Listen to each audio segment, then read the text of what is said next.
Our scripture reading this morning is from the book of Mark, chapter 1, verses 21 through 45, found on page 836 of your pew Bibles.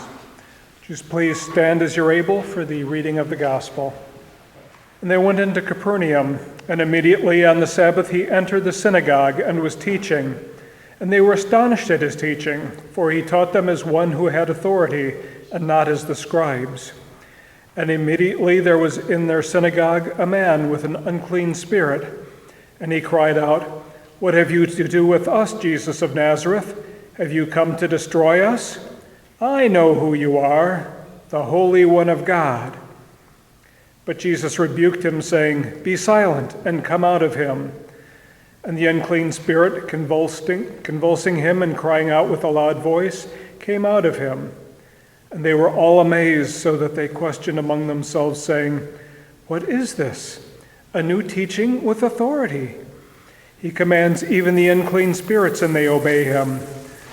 And at once his fame spread everywhere throughout the surrounding region of Galilee. And immediately he left the synagogue and entered the house of Simon and Andrew with James and John. Now Simon's mother-in-law lay ill with a fever, and immediately they told him about her. And he came and took her by the hand and lifted her up, and the fever left her, and she began to serve them. That evening at sundown they brought to him all who were sick or oppressed by demons, and the whole city was gathered together at the door. And he healed many who were sick with various diseases, and cast out many demons. And he would not permit the demons to speak, because they knew him.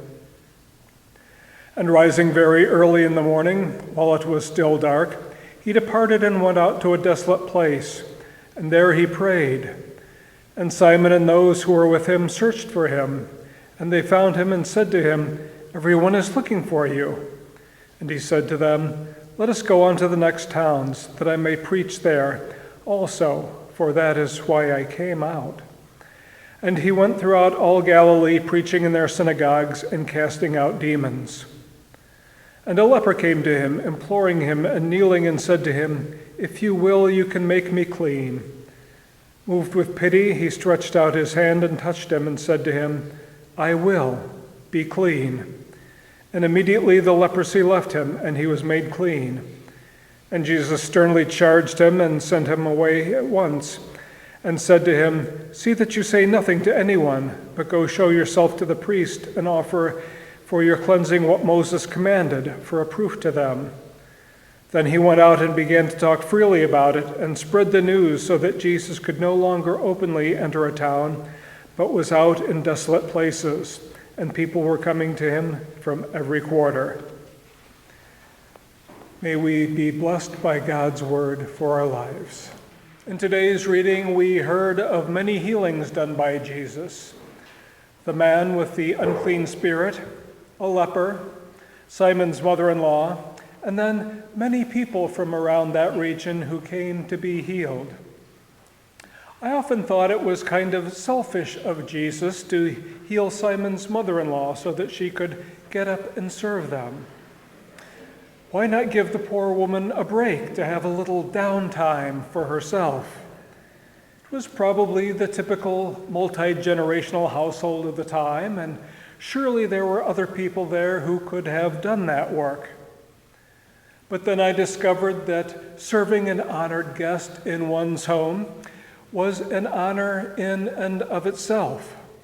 Simon's mother-in-law would have been ashamed if she could not have been able to lead in making the preparations and seeing to their guests. So, being made well to serve Simon's guests, Jesus honored her, whereas she would have been dishonored if she would have been left in her sickbed. I guess it just goes to show you how things are not always as they seem to be, especially when reading the Bible. All of Jesus' healing miracles were about bringing health and wholeness, not only to an individual physically, but also in returning them to community and social wholeness as well. It's well known that people with serious illnesses, especially those who are dying, are often cut off socially from friends and sometimes from family. It's not that the people stop caring about them, it's just so darn awkward and uncomfortable when people don't know what to do or to say. So it's easier to stay away and avoid the possible faux pas and the awkwardness of the situation. But it is so important that people know that they are not alone or forgotten. They need friendship and company in those situations more than ever. Henry Nouwen wrote in his book, Reaching Out, when we think about the people who have given us hope and increased the strength of our souls, we might discover that they were not the wardens or the moralists, but the few who were able to articulate in words and actions the human condition in which we participate and to encourage us to face the realities of life. Those who do not run from our pain, but touch them with compassion, bringing healing and new strength. The paradox is that the beginning of healing is in the solidarity with the pain. In our solution-oriented society, it is more important than ever to realize that wanting to alleviate pain without sharing it is like wanting to save a child from a burning house without the risk of being burned. Shared pain and suffering is much more bearable, whereas hidden pain and suffering is the most corrosive and harmful. As we heard in our reading, Jesus was not afraid to break out of the conventions of his time and reach out and touch even the leper, who was supposed to remain physically and socially isolated, warning all those they met to stay away from them, lest they be made unclean physically or spiritually. Leprosy was supposed at that time, and even occasionally in our time, to be a curse sent from God. So only the priests could return someone with any of these many skin diseases into the wholeness of community and inclusion. And as Jesus mentioned, there was a formal process that one had to go through with the priests to earn their blessing and their release from this isolation. See that you say nothing to anyone, but go and show yourself to the priest and offer for your cleansing what Moses commanded for a proof to them.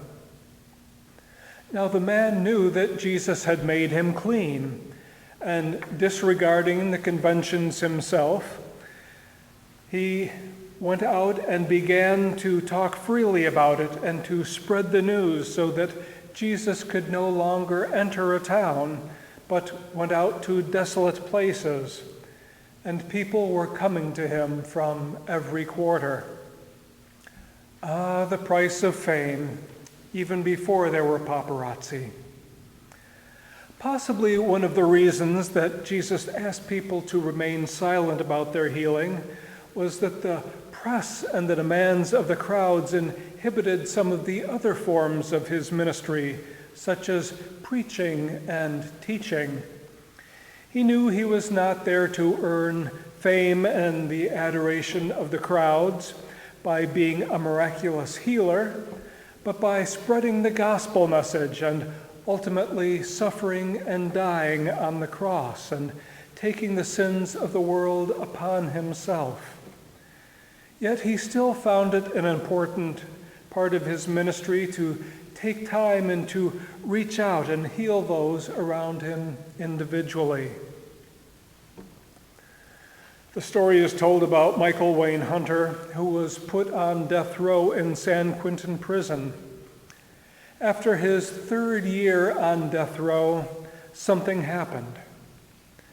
One day he was getting ready to spend time exercising when a guard said, "You're going to miss Mother Teresa. She's coming today to see you guys." Yeah, sure, he thought. just one of those designs they have on us to keep us in line. A little later, he heard more commotion about it and thought, well, maybe it might be true. Another guard later said, don't go into your cells and lock up. Mother Teresa stayed around to see you guys. So Michael jogged to the front in gym shorts and a tattered t-shirt with the arms ripped off. And on the other side of the security screen was this tiny woman who looked about 100 years old. Yes, it was Mother Teresa. This hardened prisoner wrote about his experience and said, you have to understand that basically I am a dead man, so I don't have to observe any sort of social convention. And as a result, I can break all the rules and say anything I want. But one look at this Nobel Prize winner, this woman that so many people view as a living saint, and I was speechless. Incredible vitality and warmth came from her wizened, piercing eyes. She smiled at him and blessed a religious medal and reached out and put it in his hands. This murderer, who would not have voluntarily walked down the hall to see the warden, the governor, the president, or the pope, stood before this woman, and all he could say was, thank you, Mother Teresa. At one point, Mother Teresa turned and pointed her hand at the sergeant and said, what you do to these men, you do to God. The sergeant almost faded away in surprise and wonder. That day was a turning point in the life of Michael Wayne Hunter. This San Quentin death row prisoner was cleansed and healed by this experience. His life changed. Suddenly, there was meaning to it. And so drastic was this change that a new trial was set for him, and the death penalty was not sought. The verdict was still guilty on both counts of first-degree murder, but a new sentence was given: life without the possibility of parole. The prosecution did not seek the death penalty because Mr. Hunter was now a model prisoner and an award-winning writer. He is also one other thing: a testimony that Christ is still willing to heal and still willing to touch the untouchable and still willing to make us whole.